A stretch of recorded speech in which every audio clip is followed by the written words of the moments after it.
Chapter 16. In the 17th year of Pekah, the son of Remaliah, Ahaz, the son of Jotham, became king of Judah.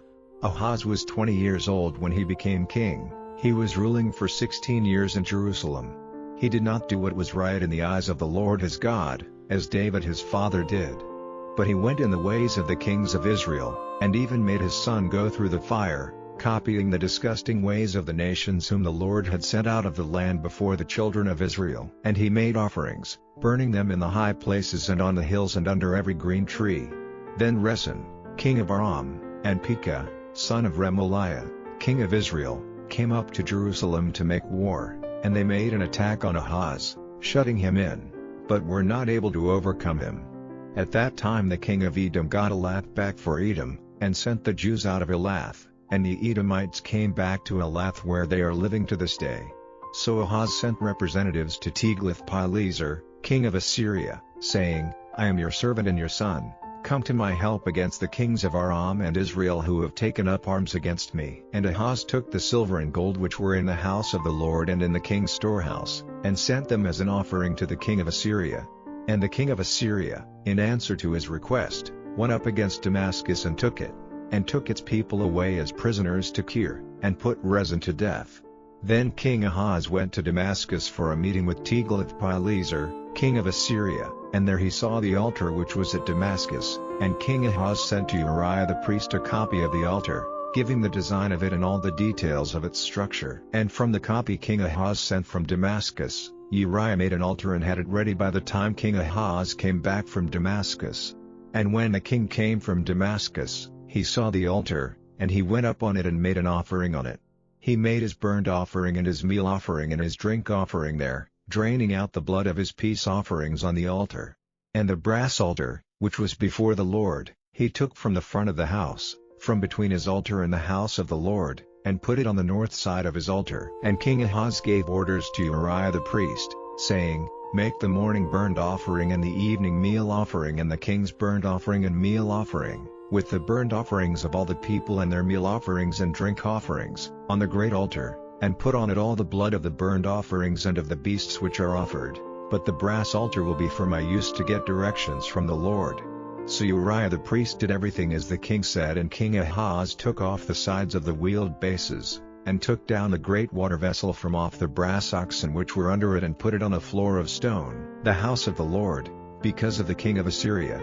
Now the rest of the things which Ahaz did, are they not recorded in the book of the history of the kings of Judah? And Ahaz went to rest with his fathers, and was put into the earth with his fathers in the town of David, and Hezekiah his son became king in his place. Chapter 17. In the 12th year of Ahaz, king of Judah, Hoshea, the son of Elah, became king over Israel and Samaria, ruling for 9 years. He did evil in the eyes of the Lord, though not like the kings of Israel before him. Against him came up Shalmaneser, king of Assyria, and Hoshea became his servant and sent him offerings. But Hoshea's broken faith became clear to the king of Assyria because he had sent representatives to So, king of Egypt, and did not send his offering to the king of Assyria, as he had done year by year. So the king of Assyria had him shut up in prison and put in chains. Then the king of Assyria went through all the land and came up to Samaria, shutting it in with his forces for 3 years. In the 9th year of Hoshea, the king of Assyria took Samaria, and took Israel away to Assyria, placing them in Halah and in Habor on the river Gozan, and in the towns of the Medes. And the wrath of the Lord came on Israel because they had done evil against the Lord their God, who took them out of the land of Egypt from under the yoke of Pharaoh, king of Egypt, and had become worshippers of other gods, living by the rules of the nations whom the Lord had sent out from before the children of Israel. And the children of Israel did secretly against the Lord their God things which were not right, building high places for themselves in all their towns, from the tower of the watchman to the walled town. They put up pillars of stone and wood on every high hill and under every green tree, burning their offerings in all the high places, as those nations did whom the Lord sent away from before them. They did evil things, moving the Lord to wrath, and they made themselves servants of disgusting things, though the Lord had said, You are not to do this. And he gave witness to Israel and Judah, by every prophet and seer, saying, Come back from your evil ways, and do my orders and keep my rules, and be guided by the law which I gave to your fathers and sent to you by my servants the prophets. And they did not give ear, but became stiff-necked, like their fathers who had no faith in the Lord their God. And they went against his rules, and the agreement which he made with their fathers, and his laws which he gave them. They gave themselves up to things without sense or value, and became foolish like the nations round them, of whom the Lord had said, "Do not as they do," and turning their backs on all the orders which the Lord had given them, they made for themselves images of metal, and the image of Asherah, worshipping all the stars of heaven and becoming servants to Baal. And they made their sons and their daughters go through the fire, and they made use of secret arts and unnatural powers, and gave themselves up to doing evil in the eyes of the Lord, till he was moved to wrath. So the Lord was very angry with Israel, and his face was turned away from them. Only the tribe of Judah kept its place, but even Judah did not keep the orders of the Lord their God, but were guided by the rules which Israel had made.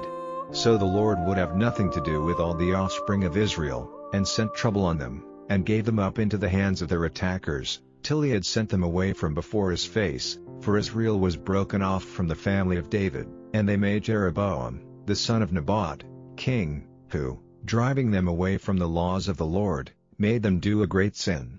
And the children of Israel went on with all the sins which Jeroboam did. They did not keep themselves from them, till the Lord put Israel away from before his face, as he had said by all his servants the prophets. So Israel was taken away from their land to Assyria, to this day. Then the king of Assyria took men from Babylon and from Cutha and Even-Hamath and Sepharvaim, and put them in the towns of Samaria in place of the children of Israel, so they got Samaria for their heritage, living in its towns. Now when first they were living there they did not give worship to the Lord. So the Lord sent lions among them, causing the death of some of them. So they said to the king of Assyria, "The nations whom you have taken as prisoners and put in the towns of Samaria, have no knowledge of the way of the God of the land, so he has sent lions among them, causing their death, because they have no knowledge of his way." Then the king of Assyria gave orders, saying, "Send there one of the priests whom you took away, and let him be living there and teaching the people the way of the God of the land." So one of the priests whom they had taken away as a prisoner from Samaria came back, and, living in Bethel, became their teacher in the worship of the Lord. And every nation made gods for themselves, and put them in the houses of the high places which the Samaritans had made, every nation in the towns where they were living. The men of Babylon made Succoth-Beneth, and the men of Cuth made Nergal, and the men of Hamath made Ashima, the Aites made Nibaz and Tartak, and the Sepharvites gave their children to be burned in the fire to Adramelech and Amalech, the gods of Sepharvaim. So they went on worshipping the Lord, and made for themselves, from among all the people, priests for the high places, to make offerings for them in the houses of the high places. They gave worship to the Lord, but they gave honor to their gods like the nations did from whom they had been taken as prisoners. So to this day they go on in their old ways, not worshipping the Lord or keeping his orders or his ways or the law and the rule which the Lord gave to the children of Jacob, to whom he gave the name Israel. And the Lord made an agreement with them and gave them orders, saying, "You are to have no other gods, you are not to give worship to them or be their servants or make them offerings, but the Lord, who took you out of the land of Egypt with his great power and his outstretched arm, he is your God, to whom you are to give worship and make offerings, and the rules and the orders and the law which he put in writing for you, you are to keep and do forever. You are to have no other gods, and you are to keep in memory the agreement which I have made with you, and you are to have no other gods. And you are to give worship to the Lord your God, for it is he who will give you salvation from the hands of all who are against you." But they gave no attention, but went on in their old way. So these nations, worshipping the Lord, still were servants to the images they had made. Their children and their children's children did the same, as their fathers did, so do they, to this day. Chapter 18. Now in the 3rd year of Hoshea, son of Elah, king of Israel, Hezekiah, the son of Ahaz, became king of Judah. He was 25 years old when he became king, ruling in Jerusalem for 29 years. His mother's name was Abi, the daughter of Zechariah. He did what was right in the eyes of the Lord as David his father had done. He had the high places taken away, and the stone pillars broken to bits, and the Asherah cut down, and the brass snake which Moses had made was crushed to powder at his order, because in those days the children of Israel had offerings burned before it, and he gave it the name Nehushtan. He had faith in the Lord, the God of Israel, so that there was no one like him among all the kings of Judah who were before him. For his heart was fixed on the Lord, not turning from his ways, and he did his orders which the Lord gave to Moses. And the Lord was with him, he did well in all his undertakings, and he took up arms against the king of Assyria and was his servant no longer. He overcame the Philistines as far as Gaza and its limits, from the tower of the watchman to the walled town. Now in the 4th year of King Hezekiah, which was the 7th year of Hoshea, son of Elah, king of Israel, Shalmaneser, king of Assyria, came up against Samaria, shutting it in with his armies. And at the end of 3 years they took it. In the 6th year of Hezekiah's rule, which was the 9th year of Hoshea, king of Israel, Samaria was taken. And the king of Assyria took Israel away as prisoners into Assyria, placing them in Halah and in Habor on the river Gozan, and in the towns of the Medes, because they did not give ear to the voice of the Lord their God, but went against his agreement, even against everything ordered by Moses, the servant of the Lord, and they did not give ear to it or do it.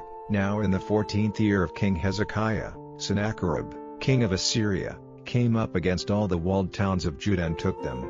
And Hezekiah, king of Judah, sent to Lachish, to the king of Assyria, saying, I have done wrong, give up attacking me, and whatever you put on me I will undergo. And the payment he was to make was fixed by the king of Assyria at 300 talents of silver and 30 talents of gold.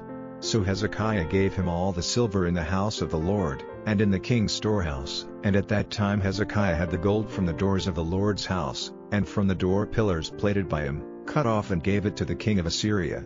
Then the king of Assyria sent the Tartan and the Rabsaris and the Rabshakeh from Lachish to Jerusalem, to King Hezekiah, with a strong force.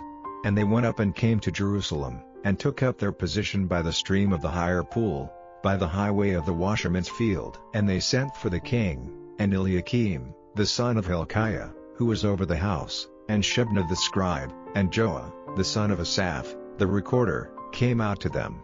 And the Rabshakeh said to them, Say now to Hezekiah, These are the words of the great king, the king of Assyria. In what are you placing your hope? You say you have a design, and strength for war, but these are only words.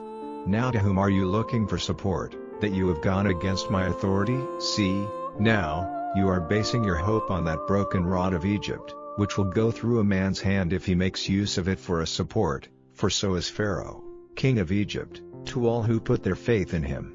And if you say to me, Our hope is in the Lord our God, is it not he, whose high places and altars Hezekiah has taken away, saying to Judah and Jerusalem that worship may only be given before this altar in Jerusalem? And now, take a chance with my master, the king of Assyria, and I will give you 2,000 horses, if you are able to put horsemen on them. How then may you put to shame the least of my master's servants?